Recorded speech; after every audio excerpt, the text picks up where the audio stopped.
Try చేస్తారా ఏమో తెలియదు. రవి గారు, మీరు ప్రధానంగా చెప్పుకుంటూ వస్తున్నది ఒక బ్రాహ్మణ ఆధిపత్యం ఈ గ్రామ దేవతల మీద, ముఖ్యంగా మల్లన్న లేదా ఐనవోలు మల్లన్న గుడికి చుట్టూ తిరుగుతున్న ఒక ఆధిపత్య శక్తుల మీద మీ పోరాటం జరుగుతుంది. ఏంటి అసలు? బేసికల్గా ఇదంతా కూడా బహుజన వర్గాల సంపద, వాళ్ళు సృష్టించుకున్నటువంటి సంపద. మరి ముఖ్యంగా చెప్పాలంటే వీళ్ళంతా ప్రకృతి దేవతలు. పొద్దుగాల లేస్తే మన గట్టు మీద ఉంటుంది, మన వరం మీద ఉంటారు, మన వరం మీద ఉంటుంది, కోట మీద ఉంటుంది, గడి మీద ఉంటుంది, ఊళ్ళో ఉంటుంది. ఎక్కడ ఉన్నా మనం తెల్లారు లేవగానే పంట మంచిగా ఉండాలి, పాడి మంచిగా ఉండాలి, పిల్ల మంచిగా ఉండాలి, జల్ల మంచిగా ఉండాలని కొలుసుకునేటువంటి దేవతలు వీళ్ళు. అయితే మల్లన్న విషయానికి వస్తే ఏం జరిగిందంటే, మల్లన్న సర్వసాధారణంగా మనందరికీ తెలుసు గొల్ల కుర్మల ఆరాధ్య దైవం. మల్లన్నకు బండార్ అంటే ఎంతో ప్రీతిపాత్రమైనది. ఆయన బండారుతోటి బసంతం ఆడిండు. పెళ్ళి అంటే బసంతం అంటే లగ్గం ఆడిండు. అంత మల్లన్న దేవుడే మక్కకు పోయి మైసర్ల బండారు తీసుకొచ్చుకొని లగ్గం చేసుకుంటే నువ్వు ఇలా మల్లన్నను బండారుకు దూరం చేస్తా మా కోపం రాదన్న. నువ్వు మల్లన్నను ఆడ 1,00,000 బిల్వార్చన అని పెట్టినావు. మల్లన్నకు 1,00,000 బిల్వార్చనకు సంబంధం ఏందన్నా? మల్లన్నకు అభిషేకం అన్నావు. మల్లన్న గ్రామదేవుడు, మల్లన్నకు అభిషేకానికి సంబంధం ఉందన్న.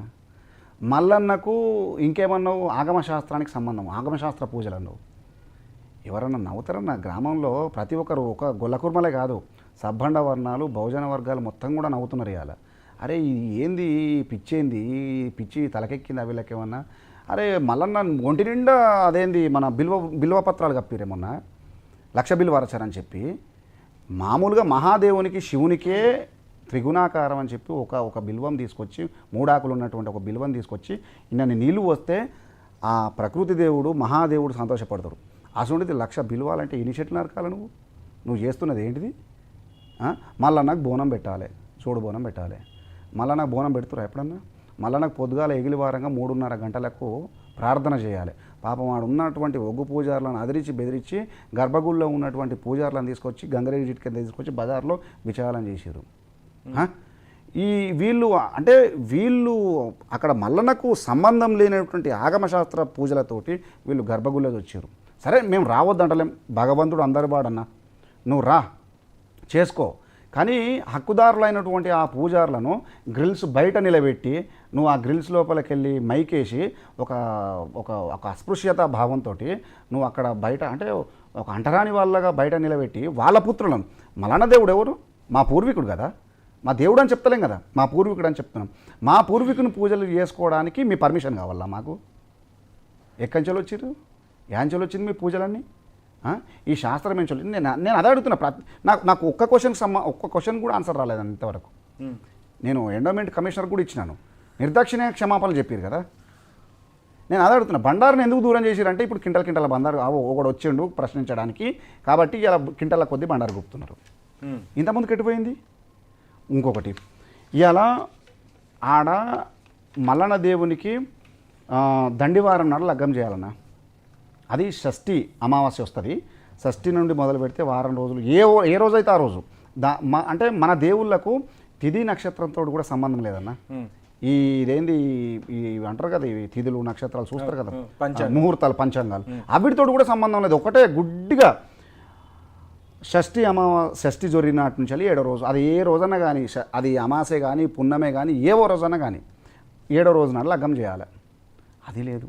ఇంకొక గమ్మతైన విషయం ఏంటంటే 1998 నుండి ఇప్పటిదాకా గొల్ల కుర్మల చేతిలో ఉన్నటువంటి భగవంతుడు పోయి ఆ బలిజ పూజారుల చేతిలో పడ్డాడు, బందీ అయిపోయింది. ఇవాళ పిడికడు బండారు వేయడానికి వాళ్ళకి ఇబ్బందే, వాళ్ళే బండారు పెట్టుకోరు, వాళ్ళు బండారు వేయడానికి వాళ్ళకి ఏ విధంగా మనసు ఒప్పుతుంది?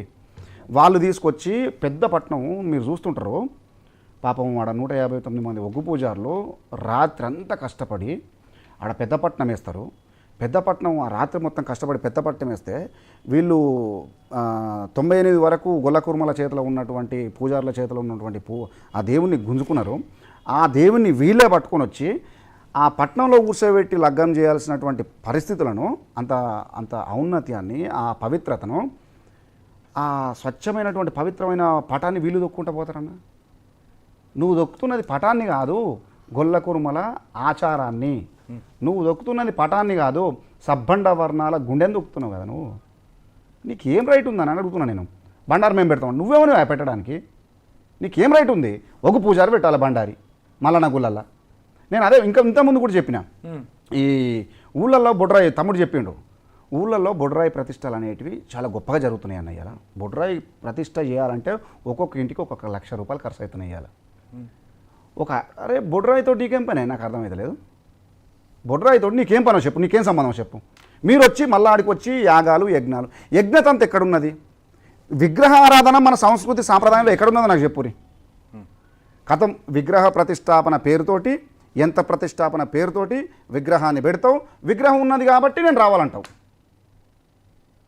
ఇదే కదా, విగ్రహం వచ్చింది కాబట్టి నువ్వు రావాలన్నా, నువ్వు వస్తావు. నువ్వు వచ్చినా నువ్వు ఊకుంటావా?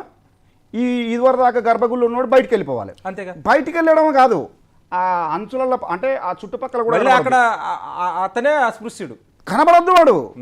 ఆ సరౌండింగ్ ఎందుకు వచ్చినావు నువ్వు బయటికి అంటారు.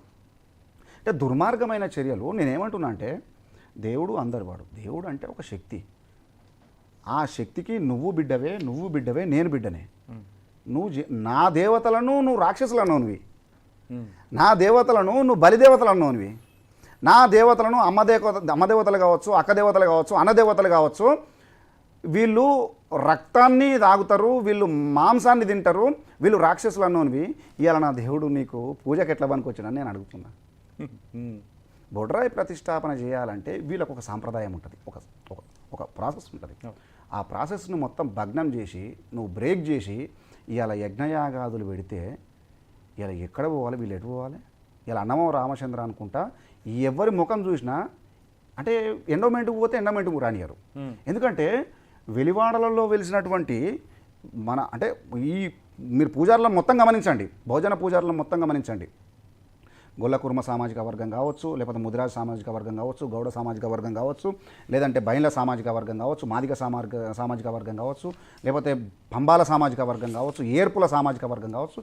ఇవన్నీ కూడా కడజాతులే కదా, వెనుకబడిన తరగతులే కదా.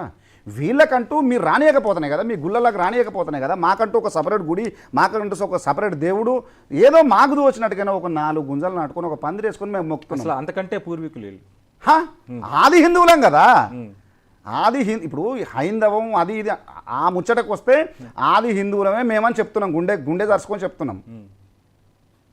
ఇవాళ ఇంతటి ఘనచరిత్ర ఉన్నటువంటి సాంప్రదాయాన్ని నువ్వు నీ పాదం కింద తొక్కుతానంటే మేము మేకై కూర్చుంటాం ఇట్లా. అదే చెప్తున్నా, నీ సాంప్రదాయాన్ని నేను గౌరవిస్తున్నప్పుడు నా సాంప్రదాయాన్ని నువ్వు గౌరవించు. లేదంటే నువ్వు ఎట్లా ఆలోచిస్తున్నావు అంతకు డబుల్గా మేము ఆలోచిస్తాం.